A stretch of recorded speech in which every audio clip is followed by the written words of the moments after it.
Made it past that ominous date in January. I'm speaking, of course, of Quitter's Day. Anybody heard of Quitter's Day? I've never heard of that until this year. Quitter's Day, it's a real thing apparently. Quitter's Day is the second Friday of January. And it is the day, statistically, when most of us give up all of our New Year's resolutions. Why do we let go of those things that we've determined that we're going to, stick to? My New Year's resolutions really became a list of things that I'm just doing poorly. Here's my list of things I'm doing poorly, and I want to get better at it. And then by 2 weeks later, we lost the list. Does anybody resonate with that? How about this? Do you know a friend who's like that? We all know a friend who's like that, don't we? So why does that happen? Why do we let go of things? We look at these lists, and sometimes our goals, sometimes our dreams, and we think of them as, wouldn't it be nice if... ... Can you feel that attitude? Wouldn't it be nice if... And I think that's the underlying feeling that comes with a lot of our resolutions and a lot of our goals. You see, we haven't actually said yes to them. Whatever goal that you've had, and you may have a goal for this year, it may be the same goal that you had for the last 3 years. I have some of those goals. Some of them I've accomplished, and some of them I've put on hold. Well, I'm not quite ready yet. Well, first I need to learn X, Y, and Z. Well, it's all changed, and I have to go back to school and learn it all again. You have any of those goals? Do you know a friend who has any of those goals? We haven't said yes to them. Somewhere deep inside of us, we don't believe that for us. We haven't made this goal or this idea compelling enough for us to say yes. We haven't made this goal a non-negotiable for us. It's just, it's a nice to have. But if there's something in your life, and I believe, I feel this, and I know a lot of us do, that there's something more, that something's calling us, urging us to come forward. Something's drawing us up. And sometimes it's exciting, we get excited about it, and then life gets in the way and our automatic habits come into play, and we're just like, well, tomorrow, definitely tomorrow. We haven't made it compelling enough. We've been wishy-washy. The master teacher, Jesus the Christ, talked about this very thing. And this was an important component. This is right after the beautiful Beatitudes poem that opened up the sermon. This was in his top 10. This is number 6 of the things that you should think about and you should do. And this is concerning oaths. Jesus said, "Again you have heard that it was said to those of ancient times, 'You shall not swear falsely, but carry out the ways you have made to the Lord,' the vows you have made to the Lord. But I say to you, do not swear at all, either by heaven, for that is the throne of God, or by earth, for it is his footstool, or by Jerusalem, for it is the city of the great king. And do not swear by your head, for you cannot make one hair white or black. But let your word be yes, yes, or no, no. Anything more comes from the evil one." So let's think about that for a moment. First off, this idea, don't make any oaths. How many times have we said, okay, God, if you do this, then I'll do that. How many oaths have we kept or things that we have said to people saying, I have an oath to you, and follow it blindly? How many of those oaths do we abandon as soon as things get rough? What he is saying is, don't do any of that. Don't make an oath to God. Don't make an oath to each other, to the kings, to the physical things in the world, but rather just be clear on what is true for you. Be clear about what is alive in you, what is real and authentic to you. Let your no be a no, and let your yes be a yes. And when we come from it from that standpoint of, this is who I am, and today Of course I may change my mind, but in this moment, this is true for me. How many times do we say yes when we're not really sure that we want to do it? How many times do we say yes when we really don't want to do something? How many times do we say yes just because we want someone to like us? Need us? Feel good about us? And how easy is it for you to say no? To say no with a period. Just no. It's really hard, isn't it? Well, I'd really like to help you, but, first I've got to take my daughter to dance, and then I've got to, pick up the other kid, and, all of these things. We have to add all of our excuses to it, right? Because we don't really want to say no, because what if we say no? What will happen? They won't like us anymore.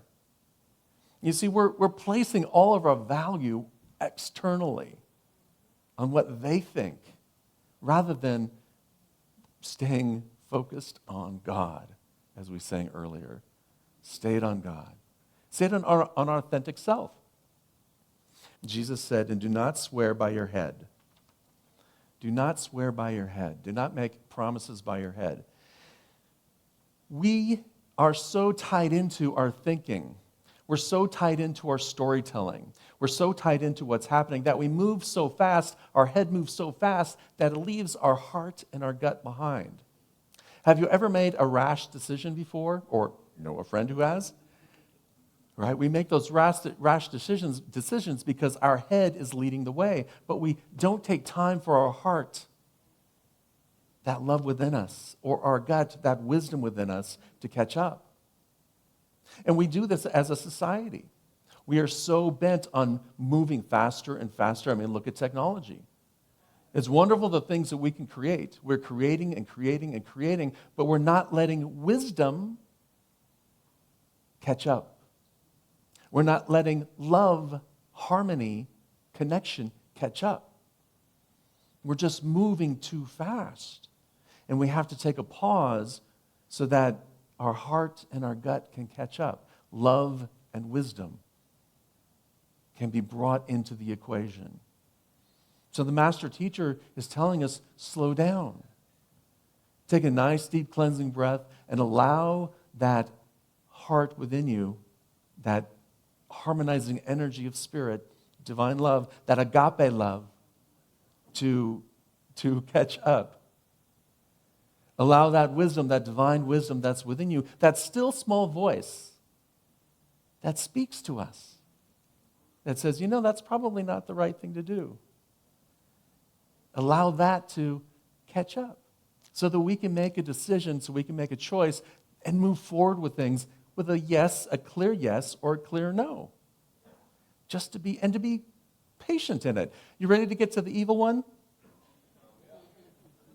Okay, I'll go on about the head because you're not quite ready yet. The evil one, I did call him a he, but that's because I was talking about my own self, my evil twin Skippy, my shadow twin Skippy, sorry. The evil one, in this case, is pride. Now take a nice deep breath. Pride. Now that's a tricky word because in our society, pride is part of our society, right? But there's an aspect of pride that is a shadow aspect, and then there's a light aspect. There's an aspect of it that's good, but we don't call that pride. We call that self-esteem. So I want you to understand, here's what I'm speaking about. On one side, we have self-esteem, and self-esteem is based on love. It's based on self-compassion, self-understanding. It's based on an understanding with each other that creates self-esteem. Pride, on the other hand, is based on other things. I love how Dr. David Hawkins talks about it. He wrote the book Power versus Force and Letting Go. And he talks about pride as something like externally dependent. We are externally dependent for our self-worth or self-esteem. We're very prideful about the things that we have in our life, yeah? So we're putting our self-esteem in all of the toys, all of the shiny objects that are around us. Pride is defensiveness, superiority or rigidity, polarizing and conflict. And pride is an illusory power. That sounds like the human experience, doesn't it? We have those thoughts all the time. They're just there sometimes. And when we don't have a clear yes or a clear no, it's pride that is hoping that they'll still like us. I'm going to do whatever I'm going to say whatever I can say so that they'll like us. Because I'm getting my self-esteem from what other people like about us, rather than getting it from within, rather than getting it from that still place within us, getting it from that energy of love and those ideas of being loving and kind and compassionate. And I can say no, and it takes some time and effort, but I can say no now without being angry, without being defensive, without having the excuses lined up with it, when I'm focused, when I'm centered, and when I'm present. When I understand that idea, when I'm leading with the heart, the harmony, with the wisdom. My error twin, my shadow twin, Skippy, takes over. The evil one, the defensive one, the one that gets angry, the one that talks about everyone, the one that shows up as gossip and greed and defensiveness. That's not the truth of me. That's when I move too fast and don't take a step back and allow my heart and my wisdom to catch up with my head. So let your no be a no and let your yes be a yes. Let your yes be non-negotiable and in harmony with your noble self. Let your yes be in harmony with your noble self. You may call that your divine self, your Christ self, your better half, whatever that is, but let your yes be in alignment with it. And let your no be balanced, be in alignment with your boundaries, your spiritual boundaries. And that creates self-esteem. Now, because of this other event that's happening tomorrow, I thought, how can we put this into practice? How can we take this and make it real for us? Because we haven't really said yes yet to our dreams, have we? We have these goals, we have these dreams, but we haven't said yes yet. We haven't made a proclamation for it. And that's really what an inauguration is all about. So today we're going to do a personal inauguration. The meaning is a ceremony to mark the beginning of something, the beginning of a system, a policy, a period of time. It's a ceremony for you to acknowledge this is what is non-negotiable for me. This is my goal. And this is how I'm going to bring it into the world. And can you see how this might be a little different than a New Year's resolution? Not yet. Okay, that's okay. I've got some ingredients. Well, the John F. Kennedy Presidential Library, they provide teachers with innovative lesson plans. And this was a lesson plan that they created to teach middle schoolers. This is what an inauguration address is like. There are several ingredients. You might want to write these down. The first ingredient, one nation, indivisible.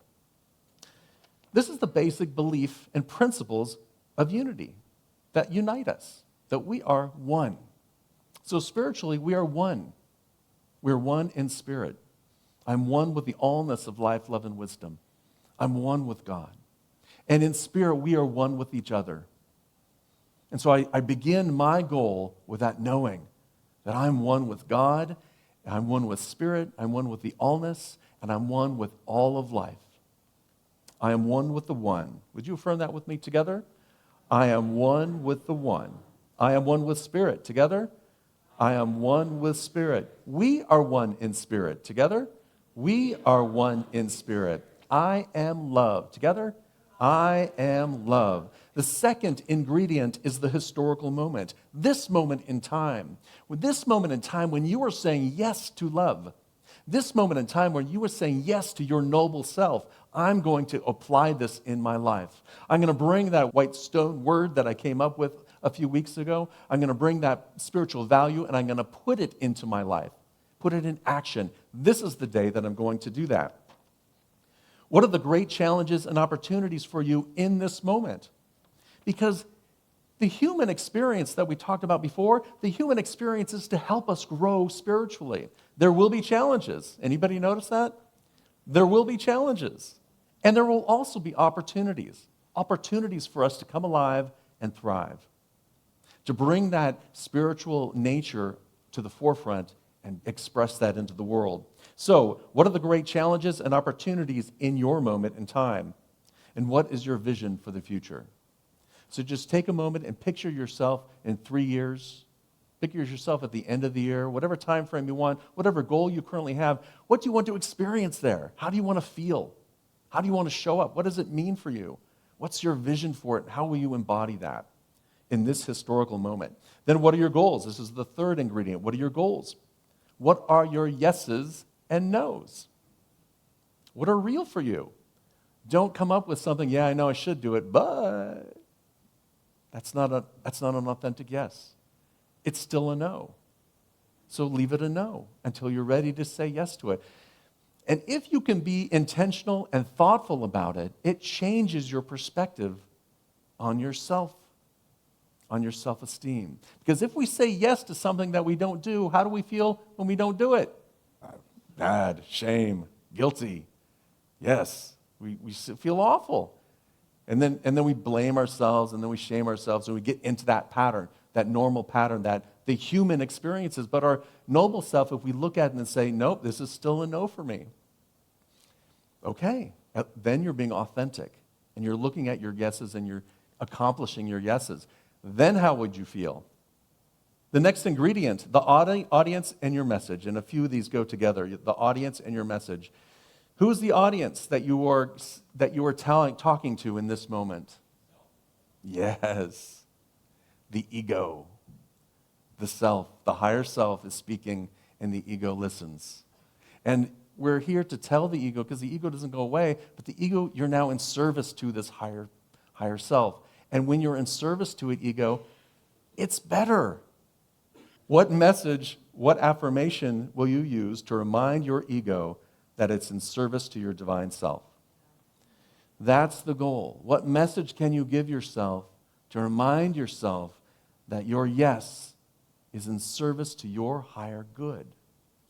And then say that to yourself over and over again when you're feeling discouraged. Now, for me, my experience when I feel distracted by shiny objects, when I feel, oh, there's a new app, I got to go figure that one out first. Well, this tracking device this to-do list isn't working for me. I better go try 5 others. Anybody do that? Or is that just me? Or when we feel the weight of gravity, it's like five gravities pulling against us, that weight on us. It's because we haven't been clear with ourselves on what is a yes and what is a no. Your ego is your audience, and your message is that which will inspire you.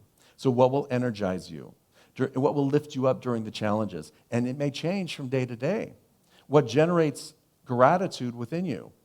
And what words will remind you that you are one? That you were one with the one. That we are one in spirit. So that one more can stand in the name of love. So that one more can stand in the name of love, of harmony, of peace. So that together we can stand in the name of love. So that our words and our actions inspire others. Dr. Martin Luther King said agape is understanding, creative, redemptive goodwill towards all people. It is an overflowing love which seeks nothing in return. It is the love of God operating in the human heart. So that's what we are here to do. And we all have that capacity. And we're all here to do it in our unique ways. There's nothing you need. You have all the raw materials within you.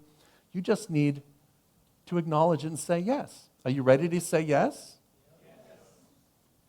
We're going to have our inauguration ceremony now. If you're able, I invite you to stand. Put your right hand on your heart. Raise your left hand. I'm going to read it, and then you'll just read each sentence after me. I am one with the one. I am one with the one. We are one in spirit. We are one in spirit. I am peace. I am peace. I am strength. I am strength. I am love. I am love. I think, feel, and create love.